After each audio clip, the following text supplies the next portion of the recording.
All right. Okay, everyone, welcome to our last lecture. So this lecture will be a little bit different from the first four of them. It will be more like a little bit more like a general seminar. In the first four lectures, my main goal was to motivate conformal field theories. Like I presume, like in the audience, there may be people who don't know like QFT or renormalization group flow or details like that, and they wouldn't be able to appreciate why conformal field theories are important or relevant in theoretical physics in general. So my main goal for the past 4 days was to motivate conformal field theories. Why we care about them, where do we see them, in which situations do we have to deal with them, and what's so special about them, like universality. And to do this, we have discussed many details which are not immediately related to conformal field theories, like RG flow formalism or beta functions or the conformal like phase diagram of QCD, stuff like that. But my main motivation to study all these and to talk about all of these was to show that conformal symmetries are indeed relevant and we should care about them. Okay, so again, like you may remember, like the very beginning of my first lecture, like the very beginning. Okay, let's see. So if you go back all the way here, I said that like my main ultimate goal was to focus on this. Okay, so and then I believe we have done this sufficiently. So today I will cover more like these points in a seminar style, without going too much in details, but giving you giving you a taste of what is being done in the world regarding conformal field theories in the higher dimensions. Okay, but before I start that, let me actually quickly review what we talked about, like what was special about CFTs. So one thing that I was trying to emphasize is the similarities between statistical mechanics and high energy theory. I believe this is a very important point because usually the people in different fields do not communicate much, which is not actually a good thing because many things we use are actually quite common. And so maybe you all know this already, maybe you may find this trivial, but many tools that were standard in high energy physics were originally developed in statistical mechanics actually. So keeping an eye on them, like seeing what they are doing, may be beneficial to our future as well, and vice versa. So I try to emphasize this, like main thing, like the path integrals, for instance. This is the traditional thing that's being used. Here, Z is the partition function, beta is the inverse temperature, F is the free energy, like maybe Helmholtz free energy or Gibbs free energy, depending on the setup. K are called the phenomenological constants because now I'm examining a phenomenological model in statistical physics, for example. We have a path integral and we have this term. Here, L is called usually Landau potential. It doesn't have to be Landau formalism, but anyway. And likewise in high energy physics, we have this vacuum to vacuum generator. And we have this W, which is the generator for connected Feynman diagrams.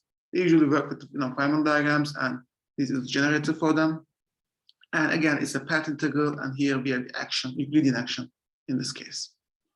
Likewise, the phase diagrams, this concept is also common to both fields. In statistical mechanics, we usually care for phase diagrams of fluids, magnets, superconductors, stuff like that. And in high energy physics, basically we can write down phase diagrams for anything, any QFT or any model. But in particular, we do this for gauge theories.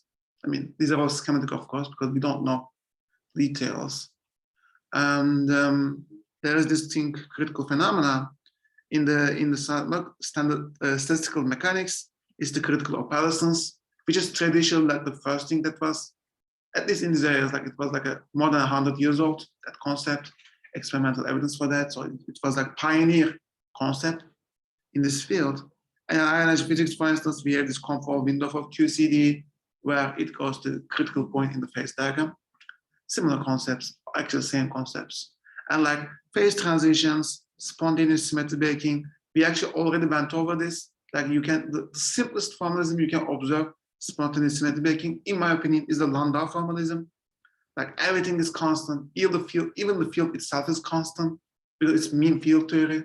like you don't take any perturbation, but you can still observe the spontaneous symmetric breaking and phase transition, which we have gone over. Because usually people think of like Higgs mechanism when you say spontaneous symmetric breaking, which is true in high energy physics, but this is a lot easier to grasp, at least. And renormalization group law, we discussed this. So this was basically the formalism to analyze a theory at different length scales or different energy scales, which is extremely important in both in statistical mechanics and high energy theory, in theoretical physics in general, because there is this thing called decoupling principle, which we talked about, which basically states that any theory is actually an effective theory. So all our QFTs are actually effective field theories. And as effective field theories, it's important to analyze how they behave at different length scales, different energy scales, which is how we do with the renormalization group law. Yeah, it's commonly used to improve perturbation theory. We didn't go into any detail like this, but we did talk about the beta function, how it can be used to find new fixed points and the importance of that. And that was that. And also, both in statistical mechanics and energy physics, conformal symmetry is extremely relevant. And there are some reasons for that, but like the most important ones probably are as follows. If we have any fixed point, if it is non-trivial, like there's a non-trivial theory there, X is infinity, and if it is interacting, which means I'm not taking into account the free theories and Gaussian fixed point, then that fixed point is probably described by a conformal field theory. Now, it's almost always conformal field theory, but doesn't have to be, because the argument goes as follows. Technically, from these arguments, it just needs to be scale invariant, right? Good. So at the classical level, it's perfectly fine that a scale invariant but not conformal invariant theory can describe a fixed point. But the thing is, for a theory to be scale invariant but not conformally invariant, the trace of stress energy tensor should be a total divergence. Okay, this is the necessary condition for scale invariance but not conformal invariance. And this thing should be non-zero, because if it is zero, then we get conformal invariance. However, if we have the equation, then we have a problem, because the stress tensor is a protected operator, meaning that there's a Rho identity which fixes its scaling dimension. And this equation means that V needs to be protected as well. It shouldn't get any anomalous dimension when we consider quantum fluctuations. And this is not guaranteed, like this is not warranted. You may ask, why should this be protected? So you need to give me a reason for that.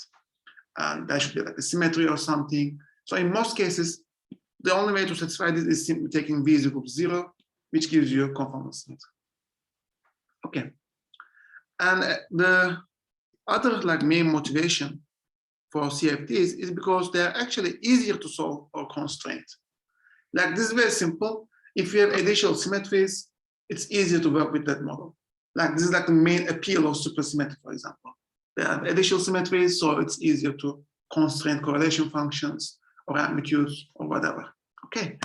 And in the case of CFTs, first thing, there's an experimental evidence that we actually have CFTs, like they do explain observed phenomena and we need them. Okay, so it's not only hypothetical. Secondly, this is easier. It being easier is more important considering the fact that the strongly coupled theories are actually not even solvable. Like, it's not like that, oh, we can solve them, but they're hard, so we just be lazy and consider CFT. It's not like that. Strongly coupled theories are not really solvable generically. If you just start with a microscopic theory, you just can't solve it. And like there are some papers, I already noted them, that shows that the problem of solving some microscopic theories are actually undecidable, like they are mathematically undecidable problems. So not only we can solve them today, but it's been proven that we cannot find an algorithm that is guaranteed to solve them in future. Okay. Now we can say, okay, we can solve them, but we can always discretize the theory, put it on a computer and do its computation, okay, which is fine. But the problem is that this is really not feasible. I mean, it is being done, it's good, but not always feasible. For instance, like the Ising model, which I talked about a lot in the past week, which explains like fluids and uniaxial magnets and so on, it's proven to be an NP complete problem, meaning that simulating this theory on a lattice is really hard, really hard. Okay, it's proven. So this doesn't always help. And there are other schemes that can explain a strongly coupled theory around the Gaussian fixed point, which is the free theories, because we know how to solve free theories. And this is like larger expansion and epsilon expansion. We talked about them, if you remember. They are good, but they're actually asymptotic expansions, and they're not really robust. And it's also very cumbersome to do actual computations with this if you go to high orders. They're only useful like in first few orders. Yeah. So, well, you may say, okay, it looks very bad. So what do we do with theories which are not CFT? And what we do traditionally is that we hope that the coupling is weak, so we can expand around free theories, Gaussian fixed point. And it's exactly what perturbation theory is, like what we do with QED or QFT, like flavor dynamics, electroweak theory, etc. Even QCD, we consider QCD at high energies where its coupling constant is weak, so we can expand around Gaussian fixed point. Okay, so like CFT is like a main thing which you can actually solve or constrain, even though it's a strongly coupled theory. Okay, and lastly, last main motivation for CFT was the concept universality. And we said that if we understand one CFT, it can probably explain like tens of different phenomena. Because different phenomena, like the behavior of water at critical point and the nickel magnets at Curie temperature, are explained by the same CFT. Like we talked about, like some polymer solutions, for example, they are also explained by the same CFT. So on. I already gave a list earlier. You can find all of these in my notes. But long story short, understanding one CFT is really sufficient to explain many phenomena. This is also why they are very efficient ways of advancing physics. Okay. Are there any questions so far? Like this was an overall view of the general tone of what we have been discussing the past 4 days. Okay, good. Now, okay, so yeah, this again, like we talked about this yesterday, so I'll just go quickly. If the Lagrangian contains like terms like this, here K's are called coupling coefficients and O's are called operators, O's are x-dependent, maybe I should write it like this, K-I-O-I-X, okay, K is x-independent. Then we can show that, we did show that the mass dimensions of these two add up to D, the space-time dimension. And if the mass dimension of K is positive, that means that direction grows under RG transformation. We discussed this. So it goes away from the fixed point. So we need to manually tune it. That needs to be that's a parameter that needs to be tuned. Okay. And I actually didn't talk about this yesterday or the previous days, but you may have heard like the fine-tuning problem. That's related to this as well. Like if you have a parameter in your theory that you need to really tune, that's an issue. It can be an issue, not necessarily, but most of the time that's an issue. And if this is negative, then it's called irrelevant direction. We can ignore them at IR. So this basically means that if I have a CFT that with some operators O1, O2, blah, blah, blah, up to OK, with scaling dimensions OI less than D, 1, okay, then these are the operators that are really important. I should pay attention to them. I should try to find their scaling dimensions, their CFT data to explain the critical phenomena or whatever I'm interested in explaining. Okay, so in fact, like we already said this, the Ising model has two such operators, sigma and epsilon. They are relevant operators, and one needs to understand the scaling dimension of these operators to explain critical phenomena, which are denoted as delta sigma, delta epsilon. Yeah. And you may remember that the mass dimension, this concept is, this thing is computed usually around the free theory, Gaussian fixed point. Okay. So for instance, you say, okay, let me write down a Lagrangian around the free theory, delta phi square plus m square phi square, blah, blah, blah. Okay, I start at the fixed point, at the Gaussian fixed point, free theory, I add some terms, etc. And then I try to find the mass dimension of this guy, phi. I say, okay, this thing should have the mass dimension D. That means phi should have the mass dimension d over 2. That means phi has the mass dimension d over 2 minus 1, right? So this is called engineering scaling dimension or mass dimension. And true around at Gaussian fixed points, free points, free theory. But in general, delta O of an operator is different than this delta O free. And that difference is denoted by gamma, and it's called the anomalous dimension. Okay. Okay, so we talked about this. So far, so good. Nice. Okay, are there any questions? Okay, now we talk anything basic general. Let's now focus on CFDs themselves. Okay. Now, yeah, yesterday we did start to consider like subalgebras of CF, actually, conformal group GCD, which is general conformal algebra. There's also special conformal algebra.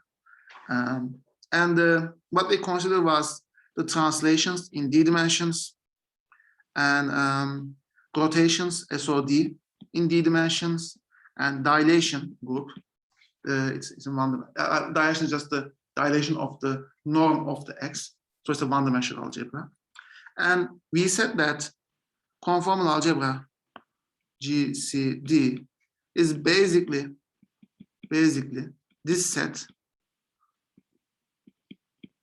B1, with inversions. Inversions are not elements of conformal algebra by default, but the other subalgebra of GCD, which is SCD, special conformal algebra, it is basically like inversion, translation, inversion. So it's conjugation of translation by inversion. Oops, sorry. Oops, what happened? There we go. Sorry about that. Okay, so yeah, basically, if this is origin, this is like the Riemann sphere.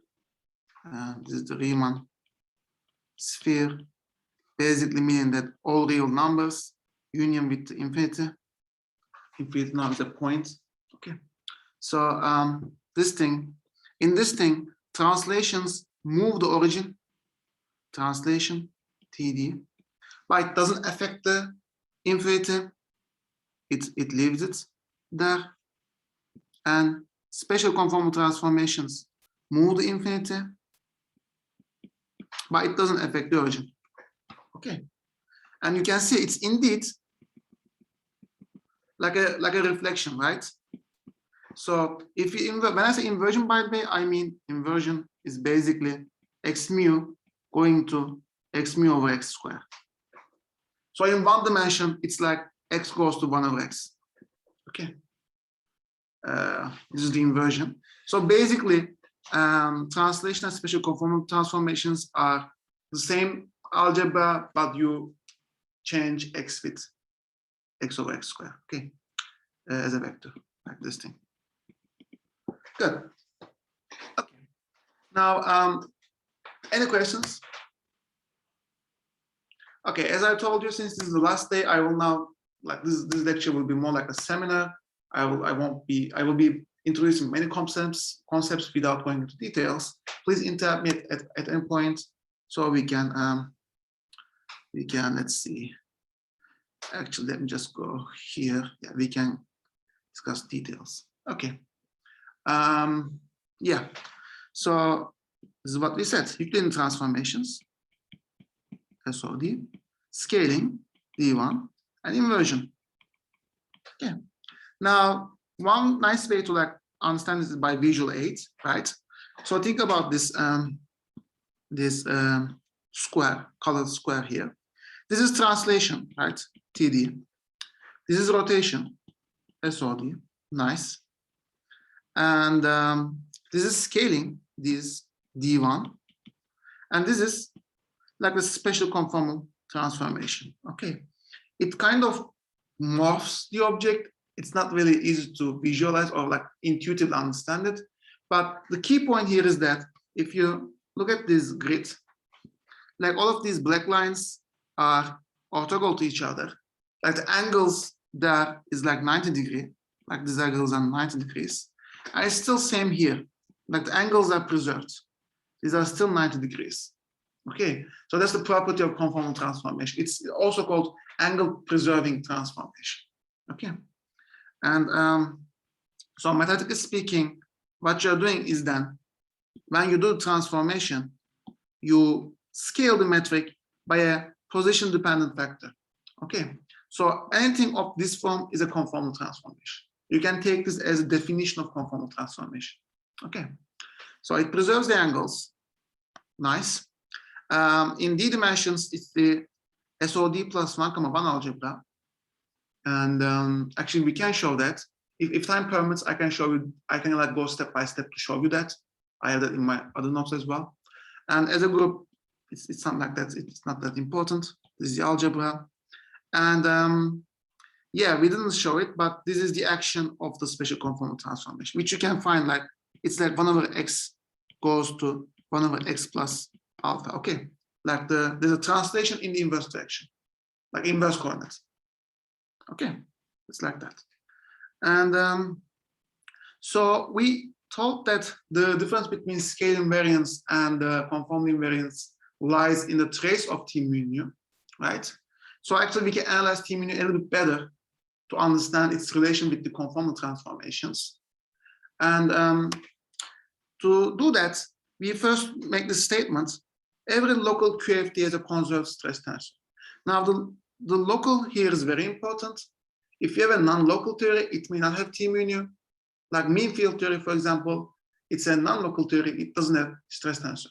Okay, but that means the information is transferred non-locally. So it's not really a physical theory in some sense, but you can interpret it differently. It's not important. But long story short, we expect our theories to be local, and local QFTs have conserved stress tensor T mu nu like this. Okay. Again, it's a classical equation. Classical. The quantum mechanical version of this is the world identity that we showed yesterday. If you remember, there was some contact terms. So it was like this. Actually, let me show it. It was like delta mu, T mu nu, some operators, O1, On is equal to, actually, let me write it here. T mu nu x, O1 x1, On xn is like some summation over d x xi and delta mu. Oh, okay, it's more like O1 blah blah blah delta mu O I xi blah blah blah. Okay, so it's like that at the coincident points, like this operator is at point x, let's say this other operator at point x1, x2, xn. Whenever x is equal to xi or xn, then we have these contact terms. Okay, so this is like the quantum mechanical version. This is not just zero, but there's some terms on the right hand side within the correlation functions, but that's that. Anyway, let's stick with this for now. So we know that for T mu nu, we had the associated conserved charge, which is actually for momentum P, right? And we can write it like this. So this is a topological operator. Now, when I say topological, what I mean is that this is usually shown like this, like P mu is equal to the x. Actually, let me write it here. Okay, where should I write? Let me write here. P T is equal to the x and T 0 mu x T. Okay, like this is x in D dimensions, but so this is like D plus 1 dimension. Anyway, so we usually show it like this, right? If you have ever seen in QFT books, it's usually like T0 mu, which is actually T0 I, because T is, oh, let's 0, 0, okay, never mind. It's better like this, T0 mu, this is P mu, okay. You usually see it like this, but this doesn't have to be like that. This integration doesn't have to be like just like the standard constant time surface, because this is basically constant time surface. It can be any surface basically. It can be any codimension 1 surface. So if you have a manifold, okay, then you have some operator insertions, right? Now, if you take a closed surface like this, then you can define P mu on top of that, and you can then change this surface as long as it doesn't cross any new operators. Okay. Yeah, it's topological. If you cross new operators, then it will be different. Good. So that's how we define it. This is the topological definition of P mu. Yeah, this is what we said. And we can generate more conserved charge if we accept these equations. So instead of T mu nu, we say, okay, epsilon nu dot T mu nu is divergent free, right? Then this plus this gives us this equation. It's called Killing equation. And by using this Killing equation, we can determine the vector fields which generate the symmetry associated with T mu nu. This is the translation, which we showed yesterday. Y takes this differential form. And this is the rotations. Again, we showed this yesterday, right? Now, if we impose a trace distance condition, and again, you can take this as definition of conformal symmetry, right? Earlier, I told you that if G mu nu, if G goes like lambda squared G, you can take this as definition of conformal symmetry. Equivalently, in the QFT context, you can take this as definition of conformal symmetry because it's if and only if relation. If there's conformal symmetry, this needs to be 0. Likewise, if this is 0, then you have conformal symmetry in any local QFT. Okay. Now, with this condition, this actually doesn't have to be 0. It's only sufficient for it to be proportional to G mu nu, right? So this is called conformal killing vector equation. And then we get new killing vectors. This is precisely the dilation. You may remember we derived it yesterday by using Millen transformation. And this is the generator of the special conformal transformation. Okay. And you can explicitly show this, like you can just exponentiate this, right? So I have introduced here P mu as well, and M mu nu, X mu D nu, X mu, right? Now we can just exponentiate this P mu times some alpha mu acting on some X mu. It will be O X mu plus alpha mu, right? In fact, this is how we found out that P mu should be like this yesterday. We started with this equation. And you can also check this. We didn't check this one, we checked the other ones. This one just generates the special conformal transformation. Okay. And so far, so good. Now, that means, as I said, any field theory with traceless stress energy tensor has conformal symmetry. Okay. Now, okay, let's consider local unitary CFT. Any questions so far? Okay. So let's consider local unitary CFT, right? Now we have a conserved traceless stress tensor, and we have some other local operators. Now I've been talking about operators like, you know, O1, O2, O3, etc. But it is not guaranteed we have a countable set of operators, right? Like, so I'm writing down like discrete sets like this, but it's not guaranteed I have a countable set. It can easily be like integers. Like I can label them as integers, right? 1, 2, 3, 4, like 1 operator, 2 operator. But assume the operators are like real numbers. You cannot write it like this because it's an uncountable infinitum. So it's in general not guaranteed that it's countable. But there is this nice thing that actually before that, so we can do like little group formalism to classify the operators. I mentioned this yesterday for the Euclidean algebra. You have, this is the conformal group, conformal algebra. D is isomorphic to this one. And then the stabilizer subgroup is SO D cross SO1, 1. stabilizer, subalgebra, and then this is labeled by a continuous parameter, and this is a bunch of labels J1, J2, etc., where Ji, 2Ji are integers, right? So that means to label an irrep of CFT, I need to consider this O, this delta, and J.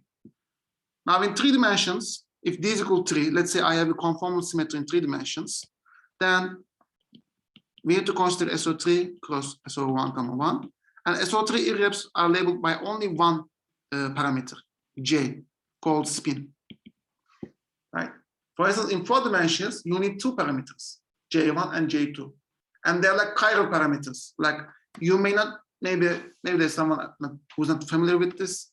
Like in 4D, if D is equal to 4, the irreps are like J1, J2, and under parity, actually, it goes to J2, J1.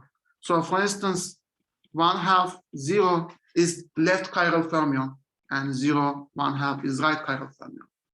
And 1/2, 1/2 is the direct fermion, and so on.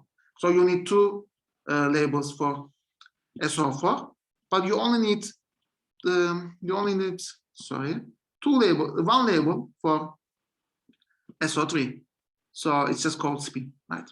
Good. And yeah, then we label this O with this delta and J. Nice. And similarly, if it is Lorenzi, it becomes like this, but the same story. Now, here's the thing. I said it can be, in general, an uncountable set, right? It's a guaranteed we can label them as countable operators. But if this object, here D is the dilation generator. If this object is a bounded operator, then dilation operator is diagonalizable. Okay, and that means it becomes a discrete spectrum. So it becomes a countable set. Okay, and the reason we would take this to be a bounded operator is to make sure that the partition function is finite. Like just take a CFT, put it on a sphere, right? Which is usually done because the sphere is like the complexification, the completion of the real line, like RD, you complete this to SD. Okay, so in this sphere, if you want the partition function to be finite, then you need this to be bounded operator, which means D is diagonalizable. That means the operators in CFT form a discrete spectrum. Okay, of course there are counterexamples, but I think this is in 2D. I'm not sure. Anyway, but yeah, we can safely take almost all CFTs have countable number of operators. Is that finite number? No, infinite number. It's been shown actually recently, like when I say recently, like 2014, 2015, something like that, that you need to have infinitely many operators in a CFT for consistency reasons. Okay, so we have infinitely many countable operators. Good. Any questions? Okay, nice. By the way, when do I end? Let's see. Okay, I have good time. Nice, great. And yeah, this is what we talked about. And another thing which is common in CFT is that if you look at actually maybe I should show this explicitly. Where is it? Can I show it here? I know why. Maybe it may be here. Did I put it here?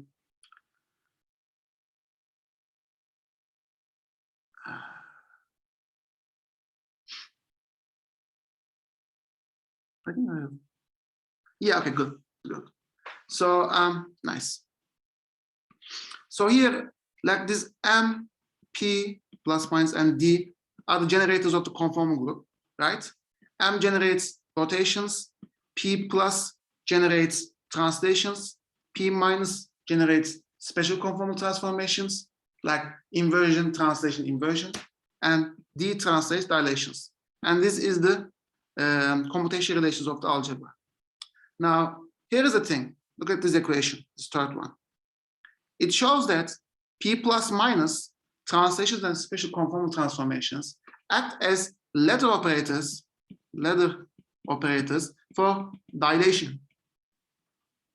Okay, so that means an operator O, if O transforms like, okay, under dilation, let's see, okay, let me actually show it like this. So we say that O lambda x is equal to lambda to minus delta O x, right? This is the definition of delta. Now, under dilation, acting on OX, it takes it to O lambda x, so it becomes lambda minus delta OX, right? Now, consider, for example, P mu acting on OX.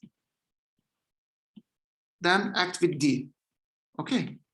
Then the differential representation of P mu is just partial derivative, mu OX, right? Then this becomes with dilation delta O lambda x, delta lambda x, right? It's dilating x, which is equal to what?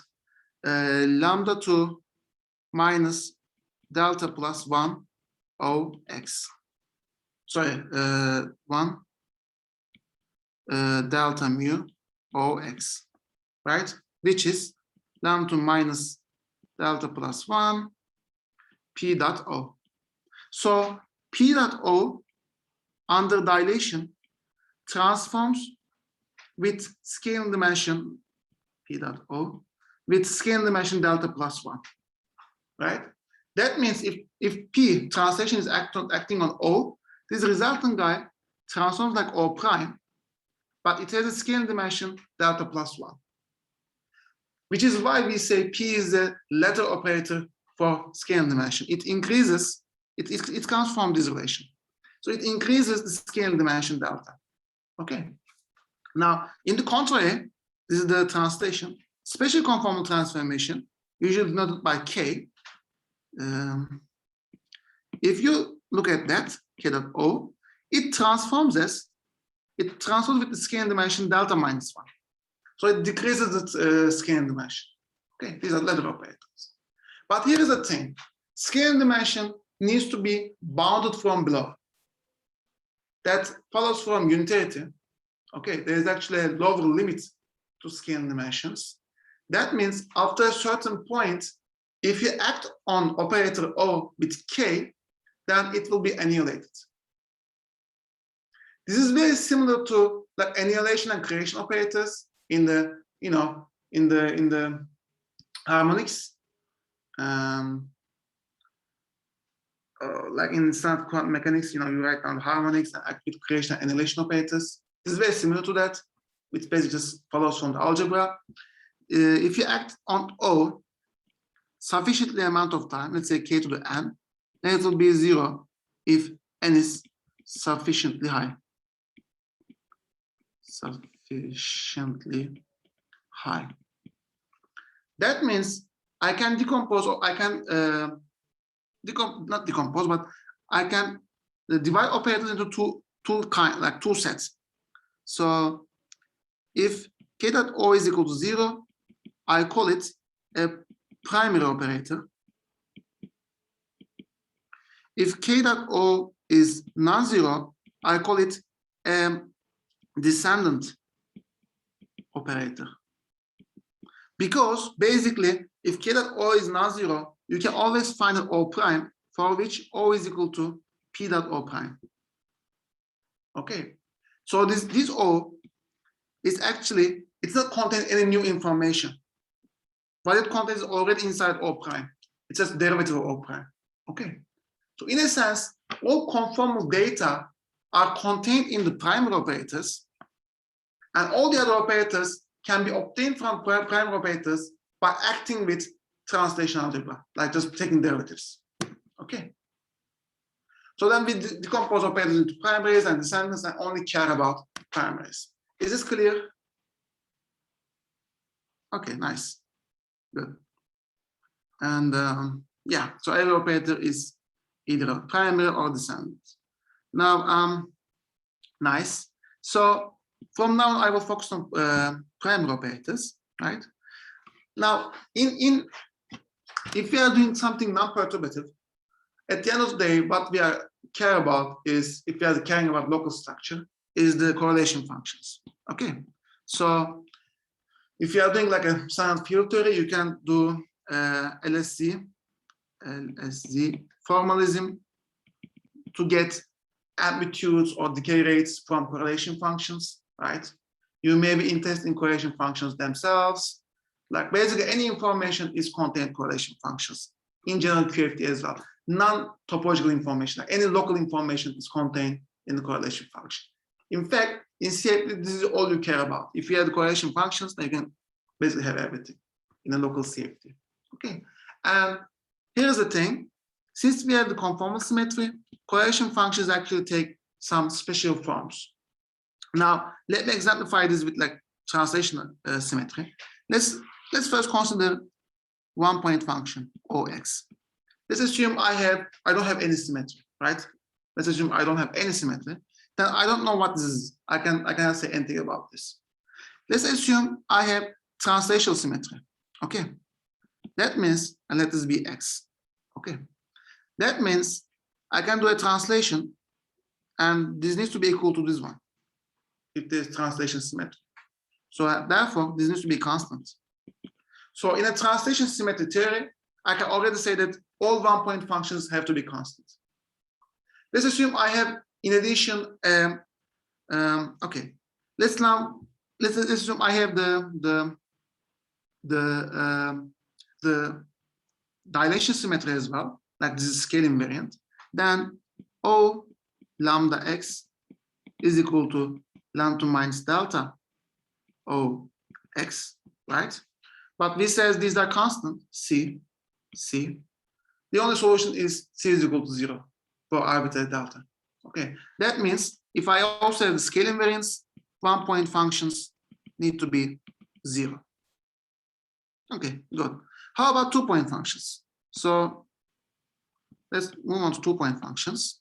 Now, if I have a JL two-point function, again, if I don't have any symmetry, I cannot say anything. But if I have translation invariance, then this should be of the form x minus y or 0. So it should be a function of f x minus y. This is by translation invariance. If I, in addition, have rotation invariance, then this needs to be f function of, since there is only one rotation invariant scalar I can construct out of vector, which is its norm, this should be a function of norm of that quantity. Like I can immediately say that if I have rotation invariance, and so on. So as you can see, you can use conform like symmetries to constrain the form of correlation functions. Now, in the case of conformal symmetry, one-point function is 0, fine. Two-point function OX1, OX2, it needs to take this form, 1 over x1 minus x2 to 2 delta, where to have this to be non-zero, actually let me just use like this, it will be easier to show, ax by, okay. So it's only non-zero if the scale dimension of, okay, let me just cite. If scale dimension of A is equal to scale dimension of B, and spin of A is equal to spin of B. So only then this is non-zero and takes this form. Okay. Now, usually you may have something non-zero here, like some CAB, but I can always choose my spectrum such that this it's diagonal and it's normalized. So I can always write O x O y is equal to 1 over x1 minus x2 to delta. Okay, I can always do that by rescaling the operators and transforming them, diagonalizing the spectrum. Good. Now, how about the three-point function? Then the three-point function is similarly, let's say, OX1, OX2, OX3, right? There are some constants as well, like this notation Xij is defined like this. I think it was, let's see, some power. Let me assume all the same operators. They don't have to be, but for simplicity, x1, 3, 2 delta, x3, 2, 2 delta, with some coefficient lambda, O1, lambda, let's say, this lambda. Okay. Then 3-point function takes this form. There is some kinetic dependence here. Again, details are not important, but there's an overall coefficient lambda. Now, these are called OP coefficients. And in fact, knowing the spectrum, like which operators I have, with their scale dimension, and these lambdas is sufficient to reconstruct anything in its local CFT. Okay, I only need to know which operators I have, what is their scale dimension, and what are these coefficients lambda, OP coefficients. That I can reconstruct. For example, if I want to know a 20-point correlator, like 16-point correlator, whatever, I can reconstruct them by using these shunts. These are called OP coefficients. Okay. Now, if I, like as you can see, there is no function here. Like the functional form, like depends on x1, x2, x3 is already given here, right? If you remember, in the case of translation invariance, even the 2-point function, x, let's say, or y, even this was an arbitrary function, right? There's like this s. Yeah, sure, it should be a function of x minus y, but we don't know what this function is, f. We don't know what it is. It can be any function because this form is sufficient. It's consistent with the symmetry. But since we have a higher symmetry now, even 3-point function is fixed to have this form. Like this is the beauty of conformal symmetry. Higher symmetry means I can restrict the functional form. But this is the end. After 3-point function, even conformal symmetry is not sufficient to fully fix the form. Let's say if you consider, for example, 4-point function. Let me just write in a note. There's, okay. Let me just write here, for example. It will be easier. So if I consider 4-point function, O x1, O x2, O x3, O x4, then this is equal to, this is in general equal to some factors here in the front, like x1, 2 delta, x3, 4 to 2 delta, 1 over. And again, xij is xi minus xj. This is shorthand notation. Then a function of 2 parameters u and v. Okay, u is x1, 2 square, x3, 4 square, divided by x1, 3 square, x2, 4 square, and v is x1, 4 square, x2, 3 square. Now, the details are important. Okay, we can also derive them. But the main point is that u and v are invariant under conformal transformation. Now, if you do a conformal transformation, then these parameters don't change. And the fact that I can write down a parameter invariant under the group is the reason why I can write down such a function, right? Like remember, in the translation case, for example, if I have just one vector, there is no translation invariant object I can write down with one vector. So it needs to be constant. But with 2 objects, then yeah, then I can define, let's say, u, which is x minus y, right? Now this u is translation invariant. So I can just write down fu for any f. Likewise, if I have rotation invariance as well, I just can define u as the norm of this object, which is rotation invariant. So on. And for example, if I have dilation symmetry as well, like scaling, translation, and rotation, but not conformal, right? Then there is no object x, y. There is no object I can construct with x and y, which is also scale invariant, right? The only object I can construct is x squared over y squared, which is scale invariant, and yeah, it's scale invariant, but it's not translation invariant, as you can see. So if I only had scale invariance, that would be sufficient, but I also want translation invariance. So there is no object I can construct with 2 vectors, but with 3 vectors, x, y, z, for instance, then I can construct u as x minus y square divided by, let's say, x minus z square. This object is invariant under translation, rotation, and scaling, for instance, like if I scale all of them. So if I only have this three symmetry, then the 3-point function would be, let's say, Ox, Oy, Oz, would be like an arbitrary function f of this u. But if I also have conformal symmetry, then this is not invariant under it either. This object is not invariant under it either, which is why I was able to fix 3-point function without using an arbitrary f here. It was just some x1 to 2 delta, x3 to 2 delta, x3 1 2 delta. You can check that. But now finally, if I move on to 4-point function, then I get these invariants u and v. So conformal symmetry is not sufficient to fix the full 4-point function, but it constrains it pretty well to a function of 2 variables only. Okay, is this argument clear? Like why we have these objects, etc. Okay, good. So that's that.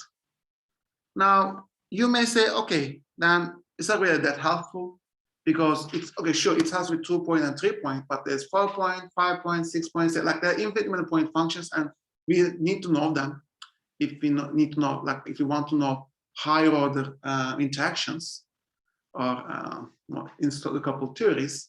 Here's the thing though, in conformal symmetry. Knowing 2 and 3-point functions, is sufficient to get any endpoint function, all of them.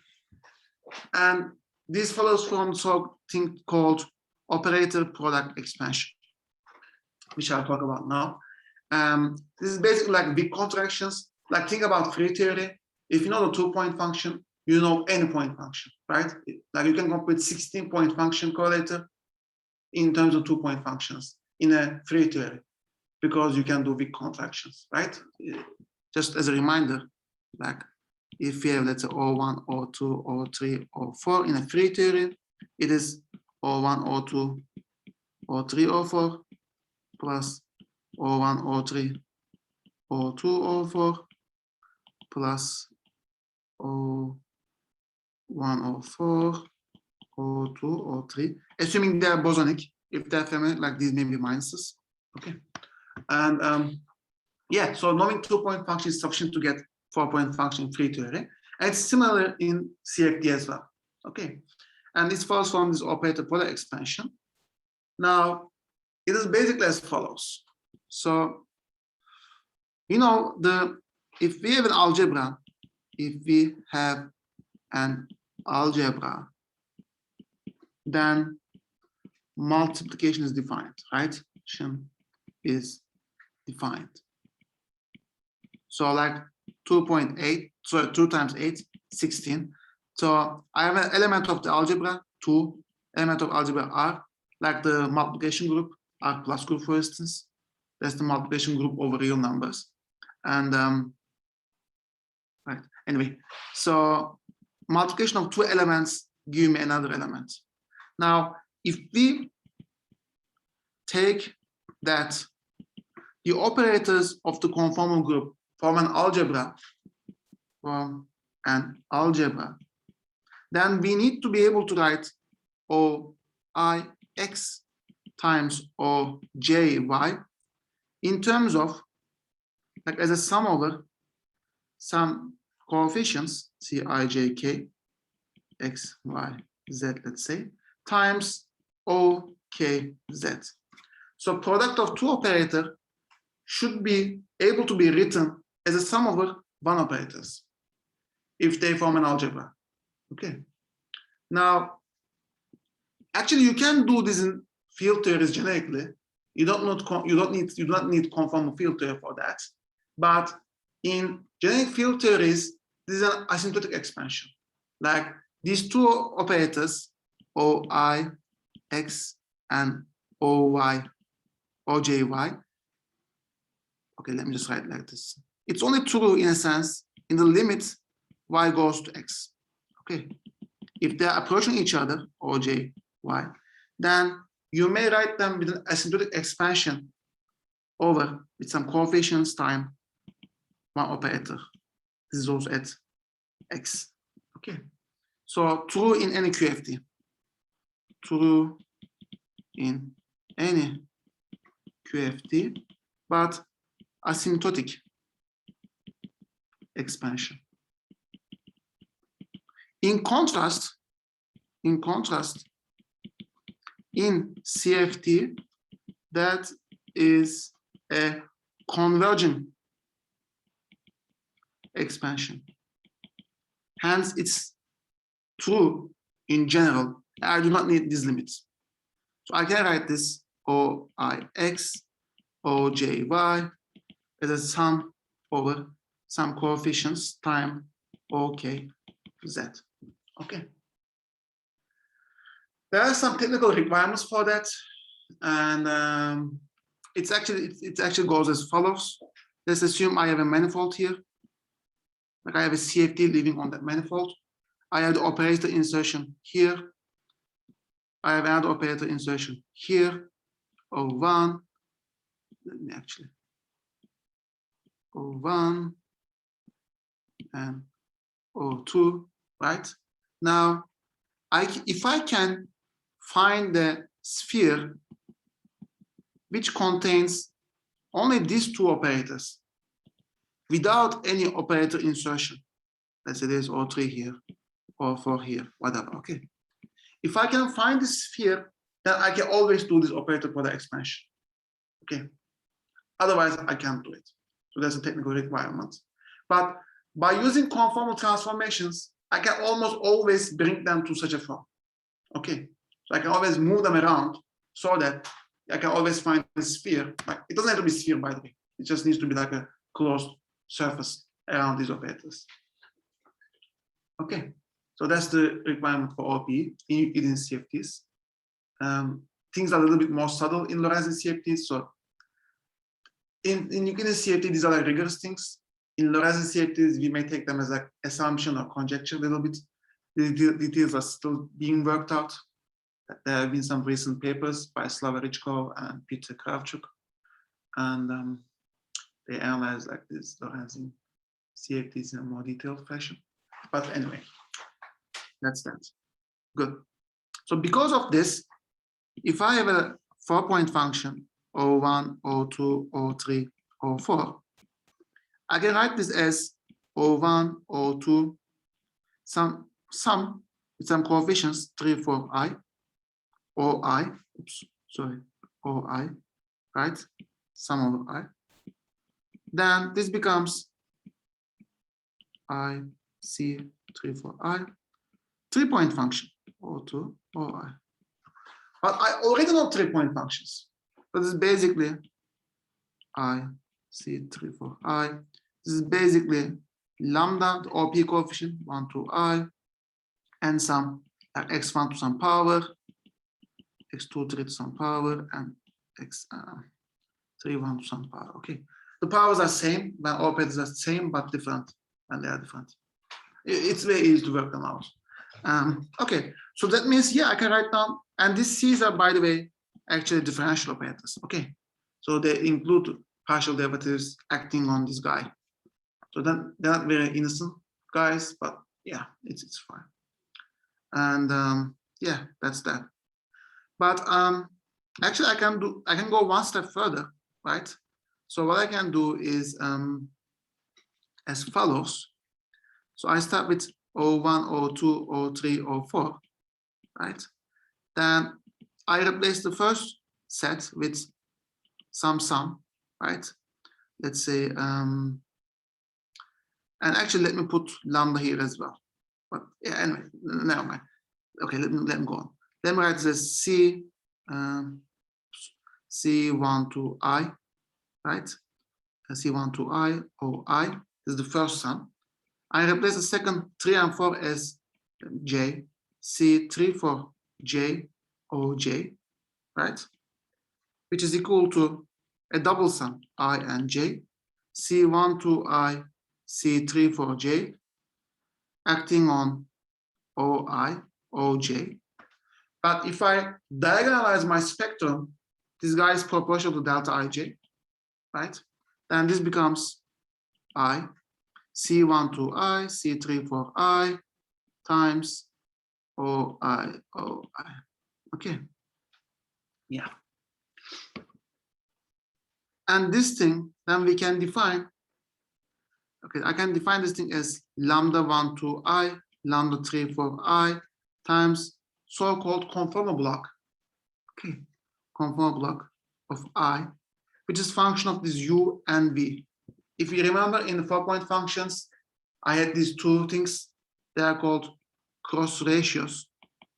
They are the objects which were invariant under conformal transformations, right? If you remember, U was like x1 2 square, x3 4 square over this guy.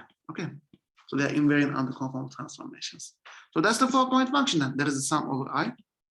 Let me write this here nicely. O1, O2, O3, O4 is equal to I, lambda 1 to I, lambda 3 for I, Gi, U, and V. Okay, nice. Now, I obtained this by combining 1 and 2 and 3 and 4, right? I did the OPE, operator product expansion, among them. But I could have done the following. Let's assume these guys are, let's assume they're in Euclidean signature, right? And these are bosonic guys. So I can change the order. Let's see, O1, O3, O2, O4. Okay. Even in Lorentzian signature, I can go to a regime where they are space-like separated. So this is not just a Euclidean thing. You can do this in Lorentzian signature as well. Okay, assume they are space-like separated. I can do that. And I can pick up a minus sign if it is fermion, or plus sign if it's boson, no problem.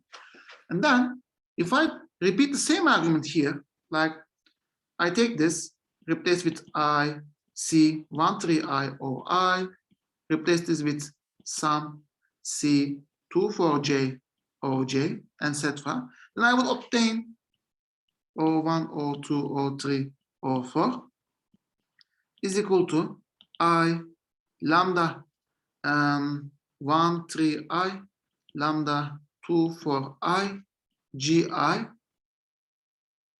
blah, blah, for now, okay. This wouldn't be exactly UMV. Actually, okay, let me do things properly. Okay, let me do things properly. So it's easier for both of us. So let me just change the order and write it like this. I'm assuming they are space-like separated. Okay, now it's 3, 2, 1, 4. And then I do the OPE between these pairs. So it's C3, 2, I, O, I, and C1, 4, J, O, J. Okay, at the end, I get 3, 2, I, 1, 4, I, Gi, V, U. Okay. This thing is basically exchange of 1 and 3, right? Here I had 1, 3, I exchanged 3 and 1. I also changed like x1 to x3, which actually changes U and V. Okay. So earlier I had GIUV, now it's GIVU. But these two guys need to be equal to each other, right?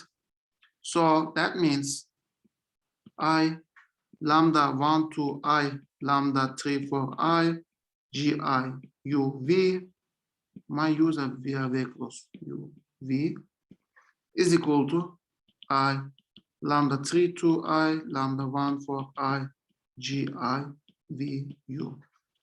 Okay, so this equation is called crossing symmetry. Crossing symmetry. I mean, in CFDs, we have this symmetry, and this allows us to constrain data, constrain lambdas, because if you already know, let's say if you know lambda 1 to I, then it gives you information about lambda 3 to I, for instance. Like this equation gives us actually infinitely many constraints. In fact, it gives us an uncountable number of constraints because this is true for any U and V, which are real numbers. Okay, so it gives us a constraint space. And the good thing about these G's that I defined as conformal blocks, conformal block GI UV. Do you remember that we were talking about doing the Fourier transform or Laplace, the Mellin transform, or this spherical harmonic expansion, blah blah blah? We were using them. This is exactly that thing. These are the eigenfunctions of the Laplacian of conformal group. Like I just want to remind you, if you remember, for translation, to understand the action of translations, we went to Fourier space, right?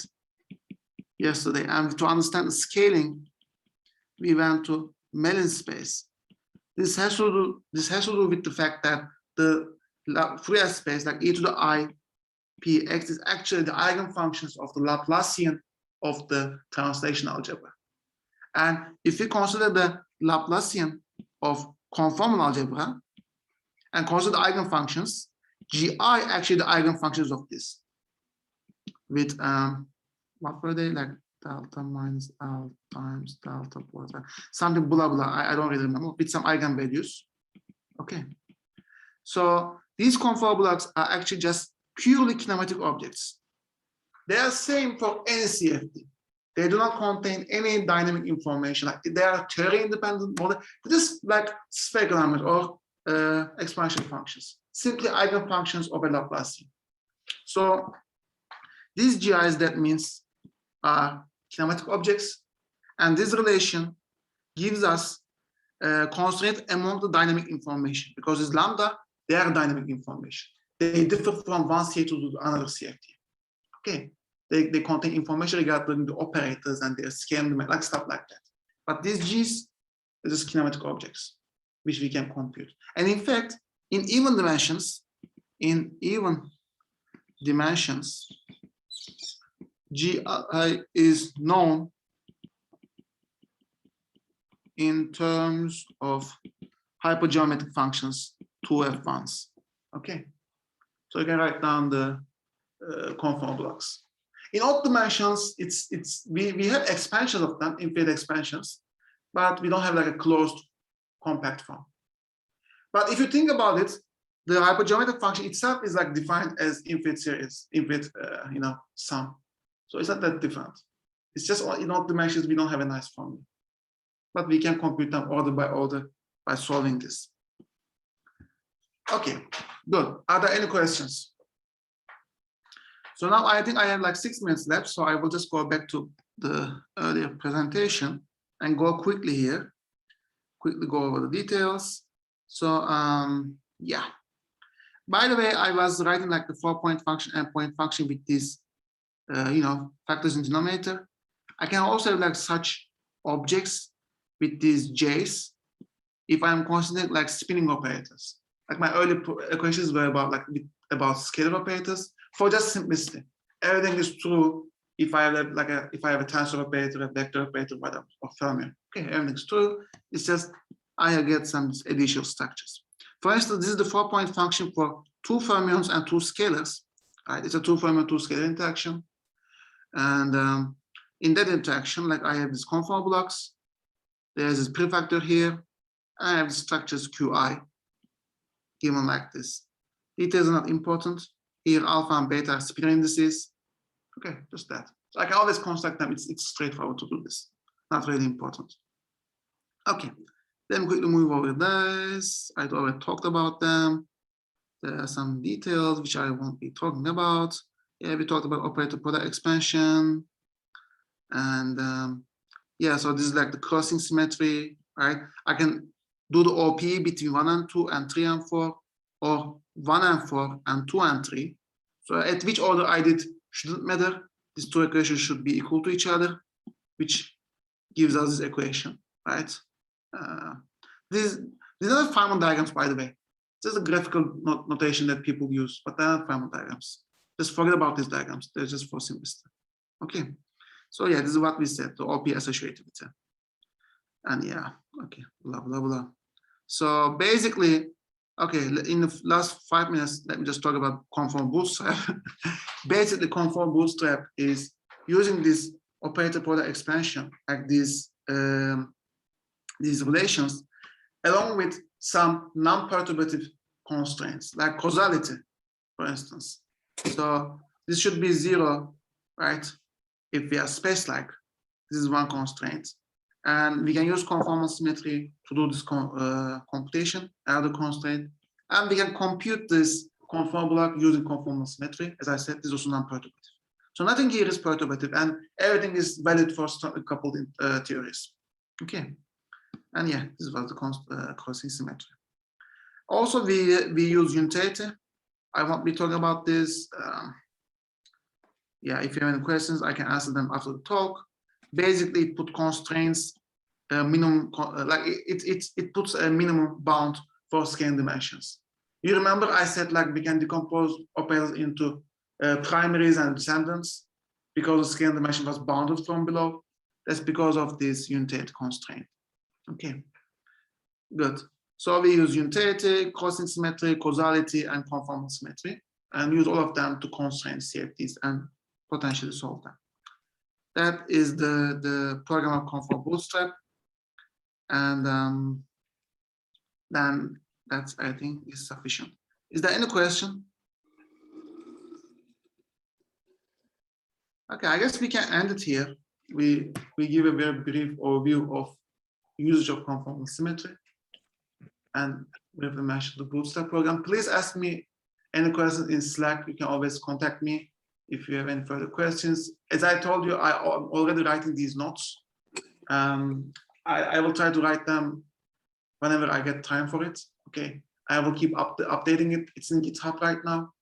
You can find the link in the Slack. And I also put lots of references there. And I suggested you, I suggested you check them if you're interested. Like I put like the common references, modern references, old ones, etc. Okay, so please check. It's the first, literally after the table of content. Yeah, and thank you everyone for attending this series. I hope they were somehow useful. I know I didn't really talk much about the details of CFDs, but as I said, my main motivation was to motivate them, and I hope I was successful at that. Now, if no one has any question, I will stop the recording. Okay.